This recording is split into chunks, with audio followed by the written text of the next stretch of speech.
18 വയസ്സിനും 34 വയസ്സിനും ഇടയിൽ പ്രായമുള്ള ഒരാളാണ് നിങ്ങളെങ്കിൽ നിങ്ങളോടാണ് ഈ വീഡിയോയിൽ സംസാരിക്കാനുള്ളത്. നമ്മളൊക്കെ ജെനുവൻലി ഹാപ്പിയാണോ? അതല്ലെങ്കിൽ നമ്മൾ ഡിഫൈൻ ചെയ്യുന്ന ഹാപ്പിനെസ്സിലേക്ക് എത്താൻ നമുക്ക് സാധിക്കുന്നുണ്ടോ?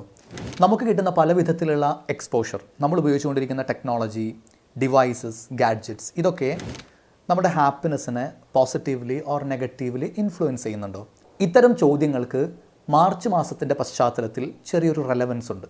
ഇക്കഴിഞ്ഞ മാർച്ച് 1 സാപ്പിയൻസ് ലാബിൻ്റെ ഒരു പഠന റിപ്പോർട്ട് പുറത്തിറങ്ങുകയുണ്ടായി. 2024-25 വർഷങ്ങളിൽ 84 രാജ്യങ്ങളിൽ നിന്നുള്ള 1 മില്യണിലധികം ഇൻ്റർനെറ്റ് ഇനാബിൾഡ് റെസ്പോണ്ടൻസിലായിരുന്നു ഈ പഠനം നടന്നത്. ഇതിൽ MHQ അഥവാ മൈൻഡ് ഹെൽത്ത് കോഷ്യൻ്റ് എന്ന് പറയുന്ന ഒരു മെട്രിക്കിൽ നമ്മൾ ഇന്ത്യൻ യൂത്തിൻ്റെ റാങ്ക് എന്ന് പറയുന്നത് ഔട്ട് ഓഫ് 84 കൺട്രീസിൽ നിന്ന് 60 എന്നതാണ് പ്രധാനപ്പെട്ട ഹൈലൈറ്റ്. മാത്രമല്ല, ഇന്ത്യയിലെ എബവ് 55 ഏജ് ഗ്രൂപ്പിലുള്ള ആളുകളുമായിട്ട് കമ്പയർ ചെയ്യുമ്പോൾ മറ്റു പല മെൻ്റൽ ഹെൽത്ത് പാരാമീറ്റേഴ്സിലും ഇന്ത്യൻ യൂത്ത് വളരെ പുവറായിട്ടുള്ള ഒരു സ്കോറാണ് കാണിച്ചിരിക്കുന്നത് എന്നുള്ളതും ഈ പഠനത്തിൽ പറയുന്നുണ്ട്. ഈ സ്റ്റഡി അനുസരിച്ച് ഇന്ത്യയിലെ യങ് അഡൾട്ട്സിൻ്റെ ആവറേജ് MHQ എന്ന് പറയുന്നത് 33 which is defined under the distressed and struggling category. എന്നാൽ എബവ് 55 ഏജ് ഗ്രൂപ്പിലുള്ള ആൾക്കാരുടെ ആവറേജ് സ്കോർ എന്ന് പറയുന്നത് നിയർലി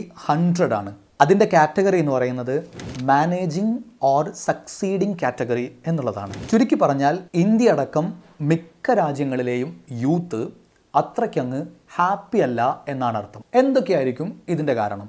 ഒപ്പം വേറൊരു കാര്യം കൂടെ ഉള്ളത്, March 20 international day of happiness. ആ ദിവസം വളരെ കോംപ്രഹെൻസീവ് ആയിട്ടുള്ള ഒരു റിപ്പോർട്ട് എല്ലാ വർഷവും പുറത്തിറങ്ങും. ഇത്തവണത്തെയും വേൾഡ് ഹാപ്പിനെസ് റിപ്പോർട്ട് 2026 തുടർച്ചയായ 9ാമത്തെ തവണയും the most happiest country in the world Finland ആണ്. 147 രാജ്യങ്ങളിൽ ഇന്ത്യയുടെ സ്ഥാനം 116. 2025 അത് 118 ചെറിയൊരു ഇംപ്രൂവ്മെന്റ് ഏറ്റവും പുതിയ ഹാപ്പിനെസ് റിപ്പോർട്ടിൽ നമുക്ക് കാണാൻ പറ്റും. ഓക്സ്ഫോർഡ് വെൽബീയിങ് റിസർച്ച് സെന്ററും UN സസ്റ്റൈനബിൾ ഡെവലപ്മെന്റ് നെറ്റ്വർക്കും ചേർന്നാണ് എല്ലാ വർഷവും ഈ ഒരു റിപ്പോർട്ട് പുറത്തുവിടുന്നത്. എല്ലാ മാർച്ചിലും നമ്മുടെ ഹാപ്പിനെസ്സിനെ പറ്റിയും നമ്മുടെ രാജ്യത്തെ ഹാപ്പിനെസ്സിനെ പറ്റിയും പല ഏജ് ഗ്രൂപ്പിലുള്ള ആൾക്കാരുടെ എക്സ്പീരിയൻസ് ഓഫ് ഹാപ്പിനെസ്സിനെ പറ്റിയും ലോകത്തിലെ മൊത്തത്തിലുള്ള ഹാപ്പിനെസ്സിനെ പറ്റിയൊക്കെയുള്ള ഒരു വിലയിരുത്തലിനുള്ള അവസരമാണ് എല്ലാ മാർച്ചിലും യഥാർത്ഥത്തിൽ ഒരുങ്ങുന്നത് എന്നുള്ളതാണ്. അത്തരം റിപ്പോർട്ടുകളാണ് പുറത്തു വരുന്നത്. വളരെയധികം അൺസർട്ടൈനായ ഒരു ജീവിത അല്ലെങ്കിൽ ലോകക്രമത്തിൽ നമ്മളൊക്കെ ശരിക്കും ഹാപ്പി ആണോ എന്ന വളരെ പ്രസക്തമായ ഒരു ചോദ്യം ബാക്കിയാകുന്നുണ്ട്.